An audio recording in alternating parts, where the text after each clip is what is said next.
A compelling blowout is how the TNT broadcast crew described what happened at Madison Square Garden tonight. The New York Knicks defeated the Orlando Magic 121-106, and I can confirm this was not a 15-point game. This game was over well before it really got started, and I would say only about 5 minutes into the game. The Orlando Magic shot poorly the rest of the way, and it was over right then at that 5-minute mark. They had no shot. They shot really poorly from three, and this game, even though they lost, they still kind of won, and we're going to get into everything Orlando Magic basketball. Thank you so much for clicking on this video. Make sure to like and subscribe. Those are the two easiest ways to support the channel and to join the family here on Magic Digest. We're trying to build an Orlando Magic basketball community here on YouTube, and we're doing a pretty good job. We're over 500 subscribers. We're going to try to get to 100, or we're going to try to get to 1,000. And I think we're going to be well on our way. We're going to try to come out with consistent Orlando Magic basketball news and content just about daily on this channel. All right, let's get into what happened in this game. The Magic, like I said, they didn't shoot very well, but they're clinching and they're going to the knockout rounds. They did not shoot well. New York led by 36-26 at the end of the first quarter, led by as many as 22 points in the second, and then went into half 71-51. The Orlando Magic cut the lead late to try to get this into a more serviceable look, and they didn't get themselves completely into the safe zone, is what they were also calling it on the broadcast, until about 3 minutes to go in the game. There was a late Magic run. They outscored them, I believe, by 15 points in that third quarter, or excuse me, in the fourth quarter, in the final quarter, and that was their cushion that they were able to hold on to for the rest of the way. And that was finally when the Magic starters were able to sit on the bench and call it a night. And by that point, the New York starters had called it a night a long time ago, and Karl-Anthony Towns was making it rain everywhere. But the Magic are going to go play the Milwaukee Bucks now next week, either on Tuesday or Wednesday. That will be another nationally televised game, so fingers crossed that the Orlando Magic play better in that game. But all's well that ends well. An embarrassing showing on national TV, but they still end up making it through to the next round. There was plenty of talk, believe me, on the broadcast about, do the Knicks, you know, do they let up almost, or should they let up and, you know, not allow the Celtics to come in and let the Magic kind of bring that lead back? Because this was one of those games where the Magic were shooting so poorly that they were going to lose this game by more than 36 or 37 points. The last time the Magic lost, if anybody was curious, by 36 points, it was against the Kyrie Irving-led Nets team back in 2022. Kyrie Irving also had 60 points in that game. So it had been a very long time since this team had lost by this much, and of course it was going to come potentially on this night. But it seemed like the Knicks, at a certain point, you have to weigh your options. Are you really trying to beat down on a team this badly to really show them who's boss? They've had our number at Madison Square Garden now a handful of times in a row. There have been a couple straight beatdowns. So I think at the end of the day, Tibbs, even the guy who plays all of his guys at all times, no matter what point in the season it's at, even realized, hey, look, this is a 30-point blowout. I'm just going to take the guys out. But Karl-Anthony Towns, I believe he got a standing ovation almost. He shot extremely well. He was their best player on the court for the most part, or for most of the game. Overall, a dominating performance for the New York Knicks. They certainly kind of showed a bit of alpha over the Orlando Magic. But we're going to get into how this looks from the Orlando Magic perspective. But I want to give the flowers to the New York Knicks because they did an amazing job at playing basketball today. Let's take a look at the box score for the Orlando Magic.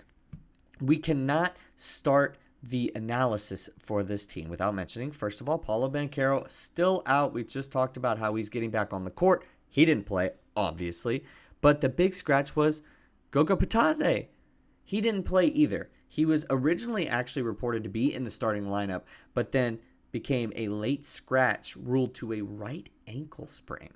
So De Silva took his spot in the starting lineup, and it showed. There wasn't really much of a paint presence. There was not a lot of defense in the paint, in the restricted area, and that was a real struggle for the Magic the entire night. Now, this wasn't a situation necessarily where we missed his offense, but this team also didn't shoot very well either. 23% from three. They made their first threes. They ended the game 9 of 39 for the three-point land. And the New York Knicks had just about the opposite type of game. Shot 4 less threes, made 6 more threes. 43% from the three-point line. And as you can see, Karl-Anthony Towns, 23 points, 15 rebounds, shot well from the field or shot decently enough, and Jalen Brunson was able to clean up anything that the team needed. They had 6 guys in double figures. That's usually not a recipe for success, and it was a very uncharacteristically mid-ish or bad, I would even say, defensive night for the Orlando Magic. Also, the New York Knicks hit all of their free throws. They were 20 for 20 from the free throw line. And as I mentioned, when you got 6 guys in double figures like they did and a few guys in the 20s, that's not a recipe for success. You're not going to win. Well, the Orlando Magic on the other end of it were victims of 20 for 20 from the free throw line. Anytime they went there, they were money. That wasn't going to be good enough. But as I mentioned, we're going to talk about it from the Magic perspective. With Goga out, with Paolo out, it is very tough to judge this team, especially when it really counts. But this game was a very scary look into potentially a matchup with the New York Knicks. I do think that they have some good matchups against us, but I definitely think this Orlando Magic team can play a lot better than they did tonight. I just want to go back to the scoreboard. As I mentioned earlier, Tristan da Silva took the starting lineup slot. Him and Wendell Carter Jr. didn't have much to show for it. Kentavious Caldwell-Pope had averaged 19.7 points in his last 3 games. He had 9 points in this game.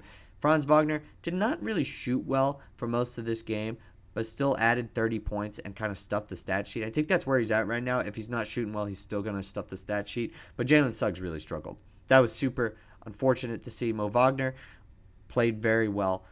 Cole Anthony got some minutes, got some run, especially late there, and Anthony Black did as well. But, man, Jalen Suggs was off the entire night. 0 for 8 from the three-point land, and that is going to be really, really tough for this team to overcome.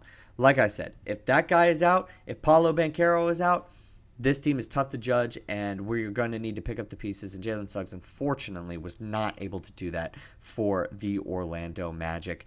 Now, I did want to get into some other news before we get out of here. Some good, positive vibes before we conclude this episode or this video here. And that is that officially, Franz